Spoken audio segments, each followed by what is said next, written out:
Welcome to the deep dive. Today we are strapping in for what feels like a high-velocity analysis of the future. It really does.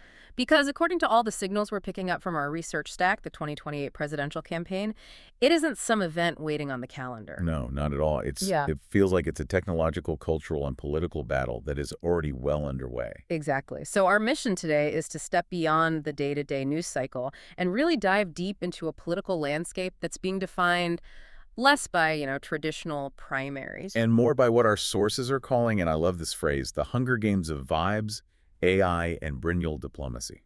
I mean, what a title. It really sets the stage. We are going to be charting how this disruptive technology and these geopolitical realities are just completely redefining the rules of engagement in American democracy. That's right. And to start, let's just lay out the players, because the sources give us these two dramatically contrasting figures who are already setting the stage for 2028.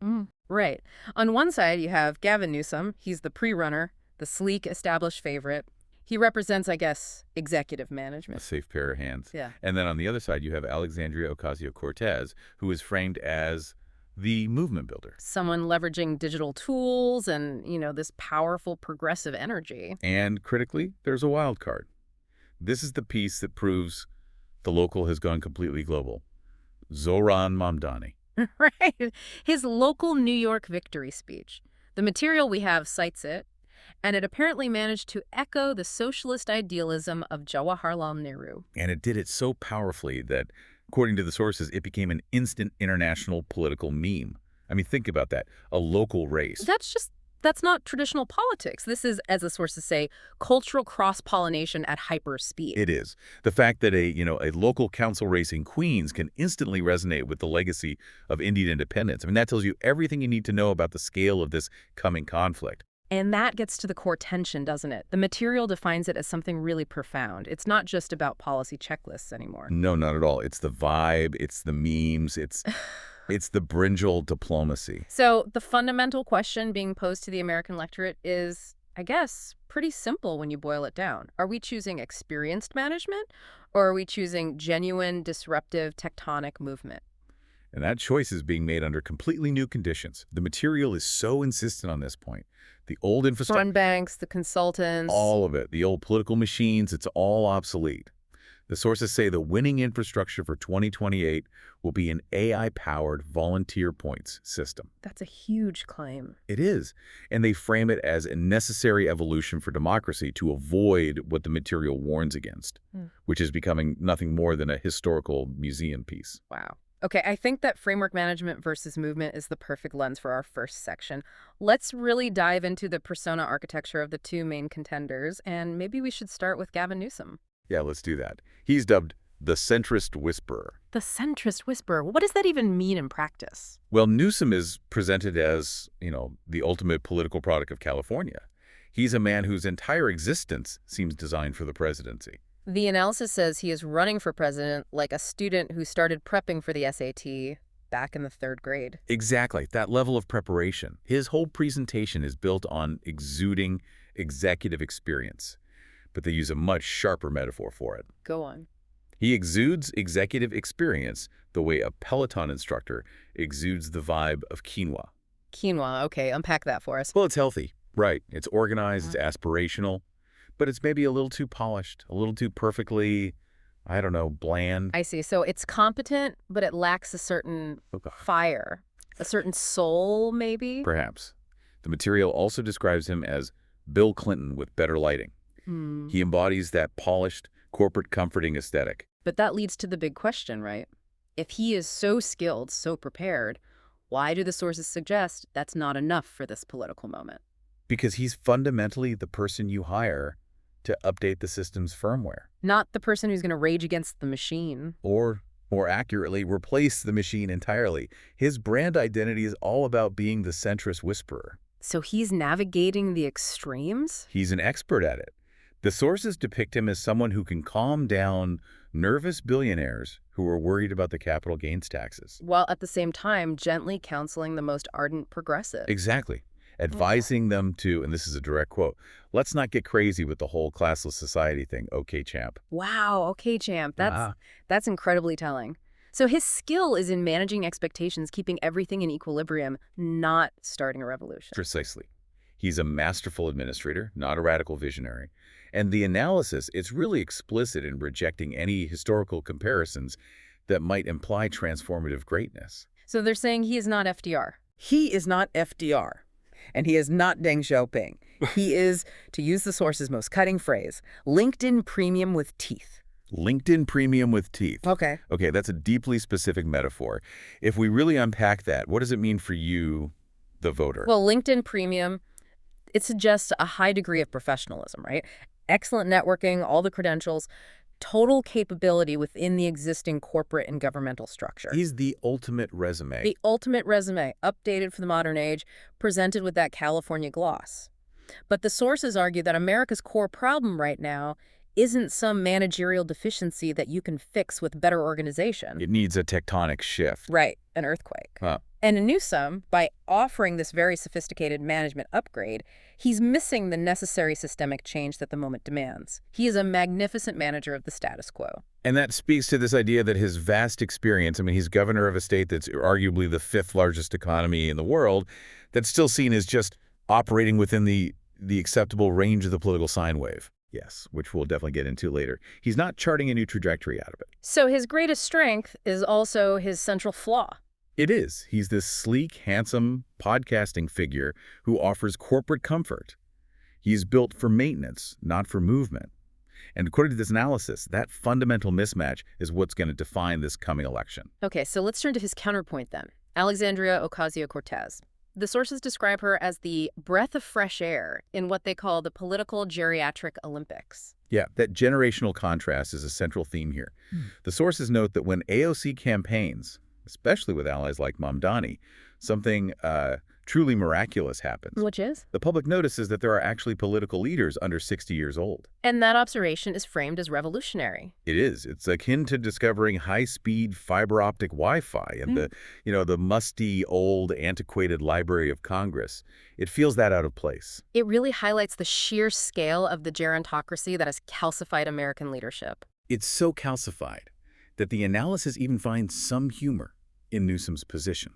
Ooh. Suggesting that despite his own considerable political age and experience, he only feels like the rebellious 19-year-old at Thanksgiving because the average age of political leadership is just so incredibly advanced. That's a great point.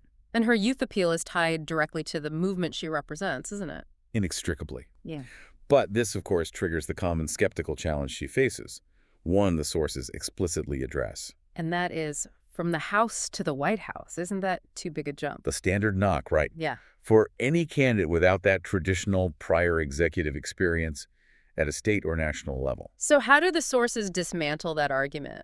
Because it's a powerful one for a lot of people. They dismiss it pretty much instantly by just providing historical context. They urge you to look at someone like Abraham Lincoln. Okay. I mean, he moved from debating farmers in Illinois to freeing slaves and becoming, an action figure in a remarkably rapid political ascent. So the argument is that in this age of instant communication and perpetual media, that kind of pedigree, the formal titles, it's all becoming kind of meaningless. Increasingly meaningless.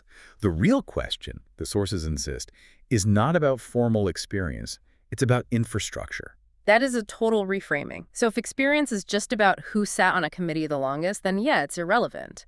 But if infrastructure means the capacity to mobilize, to organize, and to govern using modern tools, then the game changes completely. it really does. And this leads directly to a vital point about her identity, Yeah. which the sources characterize with real intention. They say she's American, extra-American. Explain the significance of that definition, because it's doing a lot of work in the context of migration and geopolitics. It's a really powerful political statement. It's defining a modern transnational identity. The material clarifies that her ancestry in the Dominican Republic isn't some foreign factor. Right. It is fundamentally part of the giant continental family reunion that spans from Alaska all the way down to Tierra del Fuego. Continental identity. Yes, and it emphasizes that this generation's migration is defined by, Uber and dual citizenship and the ease of a $900 round-trip flight from JFK. It's not the 19th century image of immigrants arriving in desperate rowboats. She embodies a seamless, connected, continental reality. And we see this reflected in other immigrant communities, too. The sources point out that for many Indians in America, India is simply a second browser tab permanently open. That phrase just captures the modern diaspora perfectly. It really does. And it's not just about identity, it's a practical reality. You are simultaneously managing a life and a career and paying taxes in the U.S. While you're monitoring property, family, and politics in India in real time. Exactly. So AOC embodies this fluid, digitally connected continental reality, which makes her not a lesser American, but as the sources state, extra A-American. And that clarity of identity, combined with the revolutionary movement vibe, is her political infrastructure. That's the argument. And that movement, built on this transnational identity and youth energy, it would need a truly revolutionary digital infrastructure to compete with Newsom's more traditional managerial machine. Which brings us seamlessly into our second section, the campaign infrastructure revolution powered by AI and gamification. This feels like where the analysis really shifts from, personalities to the technical future of power. It does. The sources state this pretty unambiguously. The real infrastructure for 2028 is the AI volunteer points system. And this isn't just like a strategic addition. No, it's framed as something that transforms campaigning into a comprehensive, large-scale motivational game, one that guarantees continuous engagement. We need to go deep on the mechanics here because this seems to be the technical core of the movement's supposed advantage. How does this system work on a practical level, politically, technologically? Okay, so it's structured to leverage motivational psychology and very high-fidelity data tracking. Volunteers sign up and they're given tasks. Like what kind of tasks? Everything. From knocking on doors in key precincts to creating specific kinds of content or even identifying key local influencers in their community. The AI then tracks the efficacy and the completion of these tasks and assigns points in real time. So it's not just measuring the volume of work, like how many calls you made, it's measuring the quality and the impact of that work. Precisely. The system would dynamically assign difficulty ratings and potential point values based on strategic necessity. So successful conversation with an undecided voter in a key swing county is weighted far, far higher than, say, posting a general low-effort social media meme. I see. And those points then allow volunteers to do what? They climb highly visible leaderboards. They can achieve status levels, things like top 100 in Ohio or tier 5 content creator. The psychological hook is the key, isn't it? It's leveraging status and competition and this quantified sense of achievement and just applying it all to civic duty. It's Pokémon Go, but for democracy. That's the analogy they use. And it's central to the whole analysis. Just like Pokémon Go encouraged users to, get up and move and interact with the physical world for virtual rewards. This system encourages political action for social status and loyalty reward. Right. And the key output, which the sources emphasize over and over, is that volunteers feel powerful, they feel seen, and critically, they never leave the system. Why not? Because there are always new quests, new points to earn, new levels to climb. It ensures this relentless loyalty and this continuous, persistent engagement. It sounds almost like a permanent political bureaucracy, but one that's decentralized and, in theory, meritocratic. That's a good way to put it.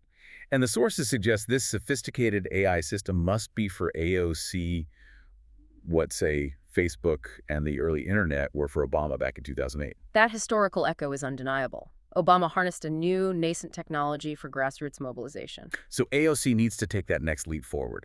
The sources are really clear that this AI system has to deliver that same kind of mobilization, but with key evolutionary upgrades. Namely, better memes and fewer Russian bots. Right. So it implies an inherent technological advancement that has learned from the systemic failures and manipulations of the previous social media era. And it prioritizes genuine human effort over just algorithmic noise. And the sources even provide a campaign slogan that sort of encapsulates this whole philosophy. They do.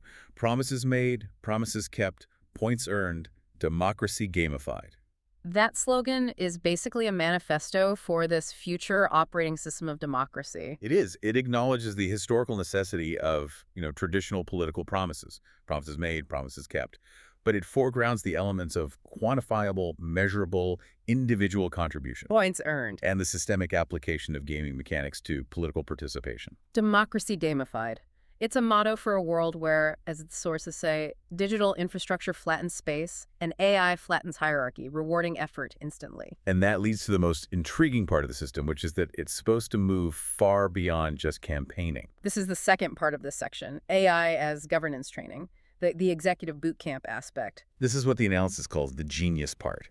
It's the seamless transition from running the campaign to actually running the government. Who's that work? They posit that this AI system functions not just as a campaign engine, but as a governance operating system and a real-time training ground for executive experience. So it creates a meritocratic pipeline? Exactly. Yeah. And in doing so, it actively cuts out the old guard. The expensive consultants, the strategists with scarves, the $20,000 PowerPoint decks that just gather dust. So if Newsom's experience is his paper resume, his LinkedIn profile. That AOC's experience is built dynamically and transparently by demonstrating mastery over this complex, gamified organizational structure in real time for everyone to see. I see. And the system forces two critical leadership traits: decisiveness and visible transparency. The sources use this incredible provocative and sharp phrase to describe it. Which is? Fire people fast. Fire people visibly. Hey, fire people fast, fire people visibly. That sounds brutal, but I guess politically strategic. What does that mean in a governance context? It means that inefficiency or misalignment in local leadership, whether that's a volunteer or an officially appointed person, it has to be addressed immediately and transparently for the system to maintain its credibility. So it establishes a direct candidate to volunteer pipeline. Yeah, and it creates what they call management by performance art. Leadership is demonstrated not behind closed doors in some smoky room, but through the transparent, real-time auditing of volunteers and local leaders via the system's own metrics. The goal being to eliminate those layers of slow bureaucracy and backroom dealings that breed so much political cynicism. That's the idea. That concept management as performance art, it perfectly synthesizes executive function with public transparency. It really does flip Newsom's quiet managerial style on its head. And it feeds into the deeper structural truth the analysis identifies. Which is that digital flattens space and AI flattens hierarchy. Right. The old pyramid of power, where decisions move so slowly up and down the chain of command, it's just obsolete in an age of instantaneous information. So this system forces democracy to evolve into this continuous, audited feedback loop. Or risk becoming, as they warn, a museum, a historical relic that's unable to adapt to modern efficiency demands. Which is why the suggested new national motto includes those, frankly, radical components of accountability. Volunteers ranked, leaders audited, democracy live updated. It's an immediate, continuous loop of accountability that extends from the street level all the way up to the executive. And it forces accountability not just upward to the centralized leader, but laterally among peers. If a local leader's performance metrics drop, if they fail to meet their objectives, the system is designed to make that visible to all the other participants. And that leads back to that philosophical concept mentioned in the outline: participatory capitalism for the soul, but applied to the democratic process. Where everyone is a stakeholder, and performance directly correlates to your status and your political capital within the movement. So that sets the technological stage for the battle. Now, let's turn to Section 3, the tectonic policy agenda and the political sine wave. If AOC is the candidate of movement, what kind of radical policy agenda do the sources predict she would actually push? What's the policy equivalent of replacing the machine entirely? Exactly. The sources outline what they call the social democratic wish list. It's an agenda so transformative, it is explicitly designed to cause network anchors to hyperventilate. And Fox News to explode. Basically, this is the policy designed to initiate that tectonic shift that the sources say America needs. Okay, let's run through that checklist. Let's give each item the deep context it deserves, starting with the economic framework. The economic cornerstone of it all is a 70% top tax rate. Which is a number that would sound shocking to a lot of people today. It would, but it's not a number just plucked from thin air. It's historically grounded. The analysis reminds us that rates at this level, and sometimes significantly higher, were standard in the U.S. during the post-World War II boom. The very period that created the massive American middle class. Right. So implementing this would signal a profound change in the philosophy of wealth distribution. It would prioritize massive public investment over the accumulation of private capital at the extreme top end. The political risk is enormous, but the historical precedent is solid. And paired with that dramatic shift in taxation is a very specific approach to housing. Vienna-style social housing. Yeah, that's a very deliberate and tactical policy choice. Why Vienna? What's so special about that model? Vienna's model is celebrated internationally because it completely rejects the standard failing American model of public housing. Vienna doesn't rely on market subsidies or the stigmatized, isolated, high-poverty Section 8 projects. So what do they do instead? The city itself owns and manages a vast percentage of the housing stock, often over 60%. And these developments are not slums. They are high-quality, architecturally significant mixed-income communities that are integrated throughout the entire city. So it's a non-market, high-quality social integration model rather than just a welfare model. Exactly. The source suggests that demanding this model is a direct challenge to the American ideology, that all housing must be profit-driven. It's a foundational policy that ensures housing is treated as a right and as infrastructure, not as a speculative commodity. Okay. Moving on to quality of life and public infrastructure, the goals here are equally ambitious. The analysis demands zero-crime big cities. And it cheekily compares the required level of efficiency to China's urban crime control capabilities. Now, that comparison is going to be controversial. Of course. But it's used here less as an ideological endorsement and more as a benchmark for functional, safe urban living. The point is that progressive policy shouldn't just be about redistribution. It also has to deliver competent, functioning security and order. If the system can't guarantee safety, no other policy really matters. That's the argument. And this is paired with the infrastructural necessity of world-class public transport, meaning, functional high-speed trains and respectable buses. Which is a recognition that America's public infrastructure, outside of a few dense coastal corridors, is just profoundly deficient compared to its global peers. It is. The sources note this point is often overlooked in the big political debates, but functional public transport-efficient trains, reliable, high-quality buses, it's essential to economic mobility, to environmental health, and just to quality of life. And finally on this list is addressing opportunity gaps through classless education.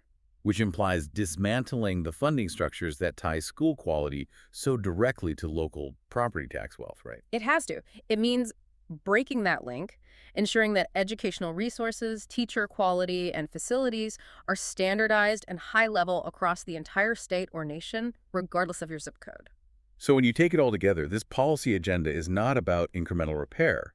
It is about fundamentally elevating the social contract to a standard that is, frankly, common across many high-functioning developed nations. And here is where the source provides the key reality check, though. It argues that this agenda isn't actually that radical to a high school student. That is the crucial insight of this whole analysis. To the younger generation, to anyone who has traveled or lived abroad, this list, universal healthcare, functional public transport, high-quality social housing, this isn't revolutionary. It's literally just how grown-up countries work. Yes. The analysis frames this entire agenda as America attempting to finally achieve the 20th century progress that America skipped while it was focused on, unchecked hypercapitalism and global military dominance. It's the political sine wave in action, which we now need to explore in greater depth. Explain this cyclical nature of American politics described in the sources of the FDR to Reagan to FDR loop. The historical trajectory is laid out pretty clearly. Franklin D. Roosevelt, he initiated the social safety nets, Social Security, robust public works, high corporate taxation that defined the stability of the mid-20th century. Then came Ronald Reagan. Right. The analysis points to Reagan's era as the systematic teardown period. It was marked by deregulation, massive tax cuts for the wealthy, and the dismantling of the union infrastructure that had protected the working class for decades. So the Reagan era wasn't just a political shift. It was a reversal of the fundamental social contract that was established by FDR. Absolutely. It was the deregulation of finance, the demonization of government itself, and the transfer of economic power back to the very top tier. So the current political moment, this 2028 moment, is framed as the emotional and practical crawl back towards FDR. It's a painful recognition that those safety nets and that regulatory framework were necessary, and that the Reagan Revolution just went too far in its pursuit of radical individualism. But the sources caution that someone like Newsom is not the grand return of FDR. He's just the updated version of Clinton-polished professional, but still firmly rooted in that managerial incremental change. He updates the firmware. He doesn't provide the structural integrity check that's required to reverse 40 years of deregulation and defunding. And that contrast is why the analysis introduces this fascinating thought experiment regarding China's history. They call it the lack of a Deng. The Deng dilemma. Yeah. Why could America never have a Deng Xiaoping? Well, Deng Xiaoping, following the absolute chaos of the Cultural Revolution, he was the rational strongman who saved a collapsing communist system. Right. He famously faced reality and admitted that the system needed to borrow mechanisms from the capitalist world. He said, it doesn't matter whether a cat is black or white as long as it catches mice. He was an enlightened autocrat. Who prioritized the state's survival over any kind of ideological purity. The sources argue America cannot replicate this because America doesn't do enlightened autocracy. Instead, what we're left with is group chat democracy. That is the perfect and scathing description of the U.S. political process, isn't it? American political DNA is defined by this perpetual decentralized conflict. We the people arguing with we the other people, using memes as constitutional law. The system is inherently noisy, decentralized, argumentative, and it's incredibly resistant to singular, rational, top-down fixes. You can't just implement a logical 5-year plan when the executive branch changes every 4 years and half the population is actively using the internet to argue against the existence of reality itself. So the final contrast is defined by the political environment itself. Newsom offers management within the constraints of the group chat. And AOC offers a movement that uses AI and gamification to try and organize that group chat into an efficient political force. She's playing Mario Kart with the future. And the sources clearly favor the side that recognizes the current system is insufficient. Management maintains the status quo, which the sine wave analysis shows is broken. While movement requires that structural shift, the tectonic agenda that's needed to reverse the massive skipped progress of the 20th century. Moving now to Section 4, the discussion broadens out dramatically to geopolitics. This is where the world arrives at the campaign. And we start with immigration, which the sources frame not as a threat, but as the recipe. This section begins with what the sources call a truth nobody dares say at Thanksgiving dinner. It uses stark mathematical and economic terms to assess the necessity of immigration to American existence. And the conclusion is blunt. If you remove immigration, America is reduced to Poland with better Netflix. Or perhaps Germany with worse bread. That analogy just instantly clarifies that immigration isn't merely a side dish for cultural enrichment. It's the fundamental component necessary for American economic vitality and demographic solvency. The analysis suggests that without that continuous influx, the labor pool collapses, innovation stalls, and the median age spirals upward, leading to unsustainable entitlement burdens. And yet, the U.S. political narrative so often treats every immigrant as if they arrived with a secret plan to overthrow Ohio and steal someone's lawnmower. Which, as the sources point out, is absurd. The real goal of most immigrants, they note, is far more practical and way less cinematic than the political rhetoric suggests. They come to work. They come to work. They want seasonal visas, they want stable policies, and they want to operate within the law. They do not want to be treated like a Marvel villain or a political football. And this underscores the need for functional, pragmatic policies, not just slogans or what the sources call border wall cosplay, to manage this necessary workforce pipeline. Yes, and the human movement across borders. And this leads to that discussion of transnational identity and the role of the modern diaspora, specifically focusing on India as the second tab for Indian Americans. This is such a crucial modern nuance. For this community, India is not in historical memory. It is a second browser tab, permanently open. This illustrates the profound reality of transnational life today. It's a world of dual citizenship, constant communication via WhatsApp, and active economic and political engagement with two nations. So a family might be operating a tech company in Silicon Valley while actively managing property and investments in Bangalore. In real time. This continuous real-time connection means political events overseas have immediate relevance domestically. And this continuous connection feeds directly into the political discourse, as demonstrated by that Mamdani effect we talked about earlier. But this transnational reality also intersects with a far darker logistical operation that politicians often fail to address. The two rivers of crime. Right. While U.S. politicians are focused on domestic political posturing, there's this incredibly efficient, terrifying two-way Gulf Stream of modern crime that's operating unchecked. This is the Iron River and the Chemical River. This sounds like a monument to efficient, terrifying private sector ingenuity. That's what it is. The Iron River flows south from America. It consists of tens of thousands of American-sourced, often high-powered firearms. And the Chemical River flows north from Mexico. Primarily composed of fentanyl and its precursor chemicals. So this two-way flow acts as a continuous supply and demand system, and it just feeds the cartels. And the sources describe these cartels as arguably the most deadly organized crime systems in human history. It is capitalism, but make it terrifying. Where the hyper-availability of American-sourced weaponry fuels the drug trade. which then poisons American communities, creating this feedback loop of staggering violence and public health disaster. The policy solution here, according to the sources, it can't be solved by unilateral action or just by building a wall. No, absolutely not. The solution demands concrete, two-way cooperation and sophisticated strategy. It requires two-way strategy, two-way enforcement, and two-way accountability. You cannot curb the flow of fentanyl north without rigorously tracking and stopping the flow of guns south. It demands integrating law enforcement, military intelligence, and policy strategies across international borders. This is a complex, terrifying reality that requires actual, deep executive strategy. The kind of problem-solving that transcends managerial firmware updates and demands tectonic movement. Precisely. This contrast between the seriousness of geopolitics and the often frivolous rhetoric of domestic politics leads us perfectly into Section 5, the Mamdani effect and the free speech Olympics. And the influence of cultural cross-pollination. Right. We need to analyze why Zohran Mamdani's local victory speech, the one echoing Nehru, was so globally impactful. The material defines this moment as irrefutable proof that what is local news in New York is global news everywhere else. Especially if the content involves socialist principles or resonates with major world historical figures like Nehru. Nehru's legacy is so complex, right? It's centered on non-alignment, secular democracy, state-led economic development.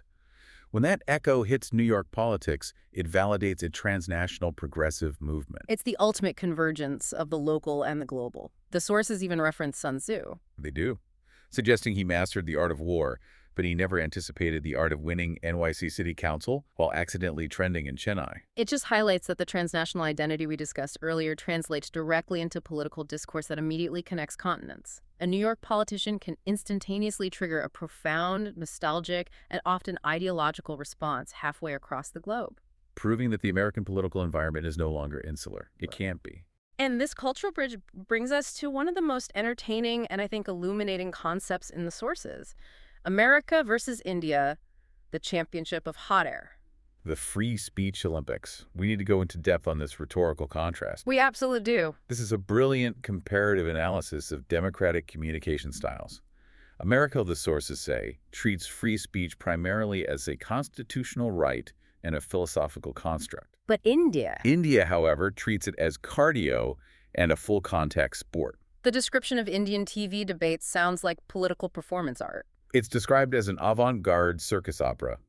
It's a synthesis of WWE wrestling, a philosophy seminar, a family dinner argument, and the apocalyptic breakdown of all systems, all happening simultaneously. I can picture it. The sources observe that the Indian TV host will interrupt a guest, answer their own question, shout at the decorative panel of experts, declare a decisive victory, go to a commercial, and then come back yelling even louder about a completely different topic. It's high-octane performance democracy. That's it.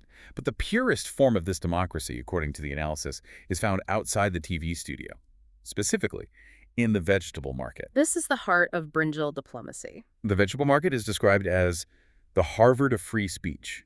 It's where the nation practices its rhetorical martial arts. Observing two people arguing over the price of tomatoes or a brinjal eggplant, it's not merely about saving a few rupees. It is about practicing free speech tai chi. Yes, both the buyer and the seller often know the exact market price, but the argument itself is the exercise. It's the intellectual sparring, the negotiation of reality. And the characters in this arena are formidable. The sources paint this vivid picture of a 70-year-old grandmother, for example, debating the cost of produce like she's a constitutional lawyer, a professional commentator, and a motivational speaker all wrapped into one. Weaving in historical context and personal appeals. This is the cultural foundation that someone like Mamdani inherits. It is the deep well of tournament-grade Indian rhetoric. It's a civilization where children learn to argue before they learn multiplication, and where family dinners often resemble high-stakes parliamentary sessions. This leads to the ultimate hypothetical matchup. Trump versus this tournament-grade Indian rhetorical tradition.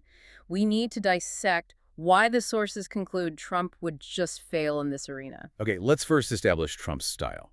It's loud, it's repetitive, it's aggressively confident, powered by simple, declarative statements and excessive exclamation points. And the sources deliver the immediate counterpoint. In India, that style is simply called Tuesday morning. It is the baseline volume and energy of daily life, not some specialized political weapon. So when Mamdani is operating from this level of deep, inherited argumentative infrastructure, Trump's style is just neutralized. Absolutely. This is a population that's accustomed to negotiating trained seats like chess grandmasters, capable of subtle, layered, high-speed verbal sparring. Trump relies on brute force and volume.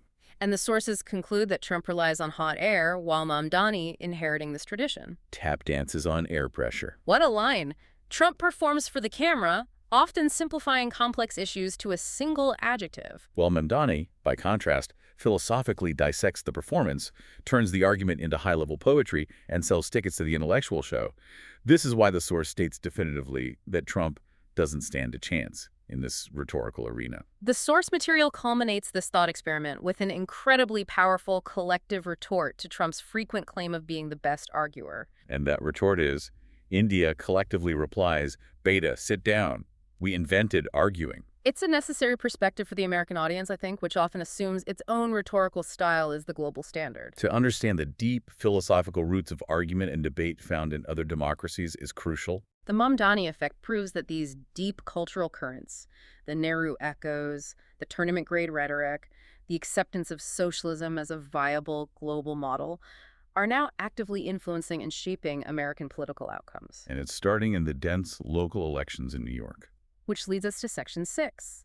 Local politics in the campaign that never ends, focusing on the surprisingly mature nature of the New York electorate. The sources immediately debunk the easy urban myth that NYC voters are just caffeinated pigeons with opinions. They're described as surprisingly mature and, more importantly, adept at smelling authenticity. Which is critical in an environment where, as the sources note, they can smell everything else too. Garbage, ambition, fear. This political maturity means they are capable of assessing the AOC Mamdani movement for its genuine infrastructure and potential for delivery, not just for its slogans. Right.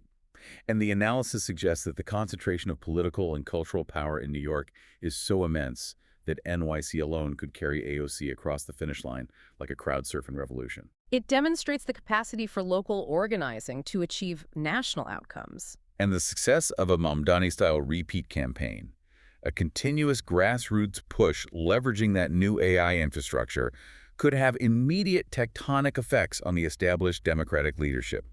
Specifically forcing veteran politicians like Chuck Schumer to start Googling retirement communities. It implies that the sheer energy and ideological momentum of the progressive movement, concentrated in New York, poses a direct existential threat to the established veteran Democratic leadership. The combination of AOC's national profile and Mamdani's local grassroots success represents a generational and ideological challenge that the old guard cannot just absorb or ignore. They can't just update the firmware to fix this problem. And this connects back perfectly to Newsom, who represents the old guard's approach to running a campaign, which is now defined by its perpetual nature. The sources note that presidential campaigns used to last 1 or 2 years. Now, Newsom is auditioning for 2028 like it's a Netflix series with 4 seasons guaranteed, already in production. he is running now. The public is just catching up to the fact that the campaign is a continuous performance, a test of stamina and media omnipresence that favors the polished manager who can consistently deliver a non-threatening update. And what about the Senate illusion? The political necessity of running for one office while clearly aiming for another? It's the ultimate act of political pretense. Running for the Senate while simultaneously promising the electorate that you intend to finish the term is now politically equivalent to saying, "I swear I'll text you later." Everybody knows the truth. Everyone involved, the candidate, the opposition, the mature electorate, they all know the truth. It's necessary political fiction, a ritualized deceit. Hence, the official line is always, "We will cross that bridge when we get there." Which translates, according to the sources, to yes, but let's pretend no. It just underscores the cynicism that's embedded in the traditional political system. The electorate is mature enough to recognize the maneuver, but the candidate has to perform the illusion regardless to adhere to the old rules. Whereas the AI campaign structure, in contrast, tries to bypass all that cynicism by creating real-time, transparent accountability through points and rankings. It's attempting to build a system where the performance is the reality, not just the facade. This deep dive has shown us that 2028 is a clash of fundamental systems. It's the analog managerial style of Newsom operating within that political sine wave. Versus the AI-powered, digitally flattened movement of AOC, driven by a tectonic policy agenda. The choice is defined. Newsom offers management of the existing cyclical structure. AOC offers a necessary tectonic movement informed by global reality and fueled by revolutionary technology. And Mamdani offers that unexpected cultural infusion, the Nehru remixes, that validates the transnational philosophical complexity of this new electorate. The key takeaway from all our sources really is the accelerating and flattening effect of technology on the political landscape. Digital flattens space, AI flattens hierarchy. The political world is becoming instantly interconnected, immediately responsive, and perpetually judged. And that demands authenticity and verifiable performance. The sources define the reality of 2028 as having no kings, no dengs, just us. What's that mean, just us? It means the solution isn't going to come from a single enlightened autocrat or some revered historical figure. It's going to come from the messy, argumentative, hyper-participatory group chat democracy that somehow manages to organize itself effectively through new technology. Which brings us to our final provocative thought for you, the listener, the participant in this constantly live updated system. If performance is visible and quantifiable, then politics is evolving into a system of continuous audited engagement. Participatory capitalism for the soul. Right. So the critical question the sources leave us with is this. If the American system clings to the outdated managerial models, the Senate illusions, and the opaque bureaucracies, if it refuses to fully adopt AI, ranking, and decisive transparency, If it refuses movement in favor of management, will democracy itself become a museum, unable to compete with the speed, efficiency, and visible accountability required by the AI-powered future? it certainly gives you something profound to argue about, maybe even over the price of the brinjal at your local market. Thank you for joining us for the deep dive. It was a fascinating look into a campaign that is already redefining the rules of engagement. We'll see you next time.